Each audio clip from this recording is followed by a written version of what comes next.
Hello everyone. ఈరోజు కట్టుకున్న శారీ గురించి కొంతమంది కామెంట్ సెక్షన్లో అడిగారు, జ్యువెలరీ గురించి కూడా అడిగారు. ఇది చెప్పాలంటే దీని వెనకాల ఒక బ్యాడ్ ఇన్సిడెంట్ కూడా ఉంది నాకు. ఈ శారీ అంటే నాకు చాలా ఇష్టం, కానీ ఈ శారీ కట్టుకున్నప్పుడల్లా ఒక భయం అయితే ఉంటుంది. ఎందుకంటే మా శ్రీకర్ 1 year ఉన్నప్పుడు ఈ శారీ నేను బాగా దగ్గరగా మైన్యూర్గా ఉంటుంది వర్క్. నేనే శారీ అంతా ఒక 2 నెలలు కష్టపడి కుట్టుకున్నాను, ప్యూర్ క్రేప్ తీసుకుని. అప్పట్లో ఈ వర్క్ చేసుకున్నప్పుడు నా పక్కనే ఆడుకుంటూ ఉండేవాడు శ్రీకర్. నోట్లో ఇందులో ఉన్న ఒక కుందని పెట్టుకున్నాడు. మా వారు ఆఫీస్ నుంచి వచ్చేసరికి ఏంటి శ్రీకర్ నోట్లో ఉందంటే, అబ్బాయి ఏం లేదన్నాను. నోట్లో పెట్టి తీసేసరికి కుందని ఉంది. ఆ రోజు భయంతో మళ్ళీ కుట్టడం అనేదే నేను మానేసి, పిల్లలు పెద్దందరికీ కుట్టకూడదు అని అనుకున్నాను. ఇది అంటే అప్పట్లో చేసిన లాస్ట్ వర్క్ ఇది. పైగా నా ఫేవరెట్ కూడా, ఈ కలర్ ఇష్టపడి నేను ఈ శారీ తీసుకున్నాను.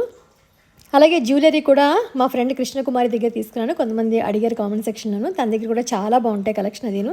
సో నా శారీ డీటెయిల్స్, జ్యువెలరీ డీటెయిల్స్ ఇవి. ఎలా ఉంది ఏంటనేది తప్పకుండా మీరే చెప్పాలి.